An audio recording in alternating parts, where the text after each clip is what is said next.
You'll remember that time I actually had to do Clan Wars for a hot second. Thought it would be a fun little endeavor, a little jaunt through the forest to see what high-ranking Crossout was like, and yeah. That was an absolutely god-awful choice.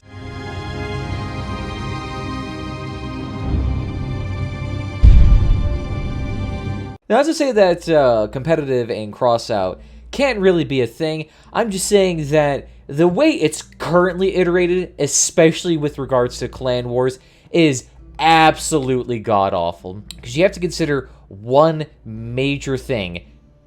There is very few people playing this game. Like, basically, 15 people play this game at any given moment. I mean, take a look at the Steam charts right now. Wait till you see the. No, no, no, no.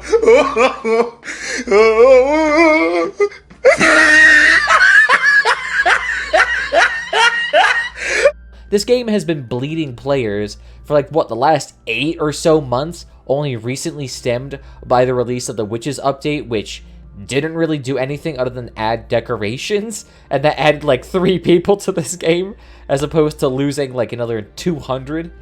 I mean, this game is having a real difficult time staying afloat, thanks to the fact they were releasing the Horsemen of the Apocalypse cars for some asinine reason, but that's another point for another day. The main impact of that was just reducing the player base, and you know what that does to competitive? Yeah, that only leaves you with the super strong versus the weak and uninitiated, because anyone in between has probably already left. And you know what that turns out to be in Clan Wars? Well, guess what? You play early morning hours of Clan Wars, and you, regardless of how early you have just started, you will be facing a top 100 clan guaranteed that day, if not multiple times in a row. That was a very common thing to do in my clan, Anger. We were like, what, 300, 400 position? We weren't very good. But every time we'd make progress up to 10, about to break into bronze, we'd start facing clans that were top 100, who were, 600, 700, 800 points, and we were just sitting there getting absolutely clubbed by people with, 8 Typhoons and 7 Scorpions, and we're just sitting there thinking, how are we supposed to do against this? I'm using protectors. I am using a machine gun to try to fight against these people, and yet they're coming in here with multiple $100,000 builds, coated at RD-2 Keen radar armor that is extremely effective at blocking all damage, and I'm just sitting there getting torn apart by Scorpion shots that immediately deframe me in 2 shots. I mean, how am I supposed to compete against that? How am I supposed to compete against that? And really, you didn't. In most instances, especially with my clan, we just gave up. We literally, whenever we faced one of these clans, we would just have to backspace, kill ourselves, and then wait 10 minutes for the next game, or 5 minutes, or however long it was, because it was just simply not fun, not time feasible, and it frustrated the living crap out of us. And you know what? That's not just exclusive to me. That's going to be pretty much anyone's clan war experience if you get into clan wars in this game. I mean, peruse the forum right now. There is multiple forum pages or multiple posts started by people who are within, a decent clan, and they're like, yeah, why are we facing basically the pros of this game? Why? Why is that even an option? Why can you have a top 100 clan face a level 300, level 200 clan without any sort of recourse or without any sort of penalty? And the thing is, too, you have to remember, even if there's this huge imbalance of power score, the top tier clans still get paid either way. They still earn, 30, 40 coins a match if they win with 3 uranium per win, which is an amazing amount of money. So then you have to consider to yourself, well, it's just like, is this really even necessary for me to play this mode anymore? Because it is so thoroughly unenjoyable. And you have to remember, imagine this system in any other game. Imagine in League of Legends or CSGO or Overwatch or anything that is remotely competitive. Imagine, if you will, you had MLG pro players playing against someone who just reached a max level and can start doing competitive anything. It wouldn't be fun for any side. And yet, for some reason, the people on the high-end version of it get rewarded absolutely massively. Massively. And I have no idea why this system exists as it does.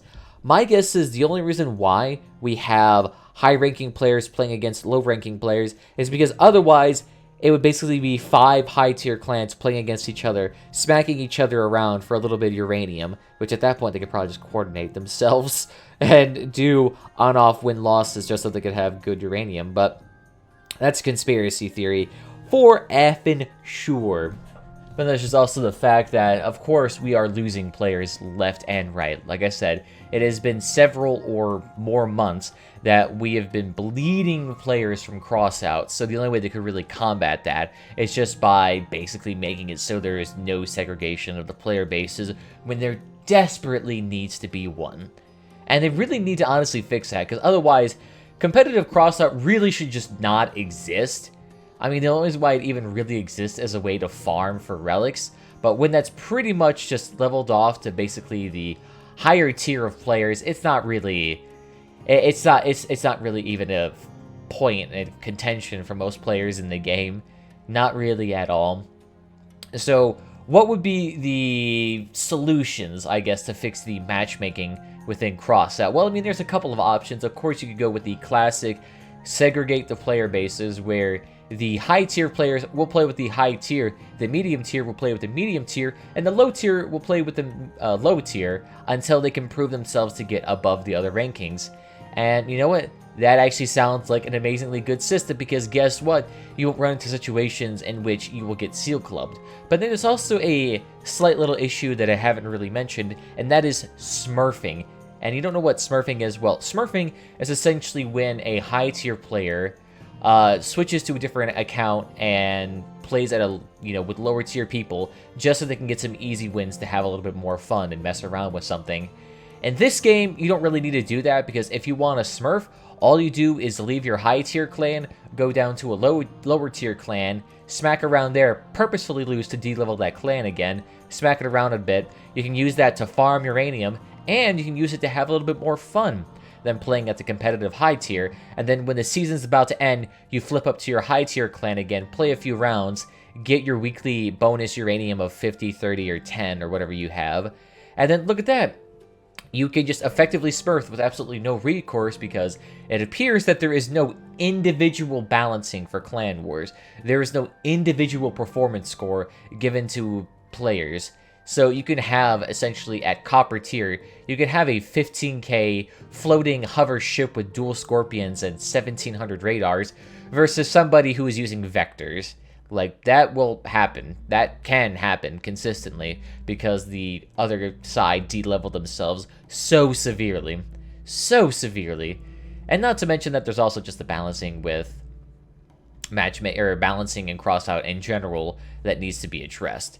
So to fix that solution, I would suggest having individual player rankings, where if someone is playing in a top tier clan and they often get many kills per match or end up winning pretty consistently, you just bump up their score so that they don't really have the possibility of smurfing to a lower account and then just playing against, weenie babies and getting free wins off that. That's another possible solution. And then there's also just the solution of just trying to balance the game to allow for more high-end competitive weapons and playstyles, because if I was allowed to use machine guns and whatnot at higher tier play and actually win, by all means, I would love doing that. But right now, there's a heavy cannon, heavy scorpion meta, heavy explosion meta that is basically guaranteed to give you wins every time against someone who is not using that meta. So in Clan Wars, you're heavily disincentivized from a lot of those play systems, and at least by opening up this field to more weapon varieties, you at least would have a more interesting game to play, a more interesting competitive experience. But then there's also a fourth option, which is not really to use Clan Wars as heavily, but also have the individual, or bring back like competitive games. So instead of like doing get scrap, get wires, get batteries, you'd also just have the regular competitive mode where it's 8v8 random, solo or duo that you could hop into, and then you could do it that way, which would be much more fun than the current system. But those are just a couple of ideas that I've spitballed out there. What do you guys think? Should that actually be something that Crossout considers? Should that be something they should look into as a potential solution for this game's woes. Let me know down below, and by all means, if you had fun and you enjoyed this conversation here, by all means, feel free to follow me on YouTube or Twitch, whatever platform is your favorite. I do make content on both of those platforms, but other than that, the social media links below, as well as Discord if you want to join the community and get notified of all future endeavors. Other than that, guys, I want to thank you all for watching, and I'll see you guys next time. Bye-bye.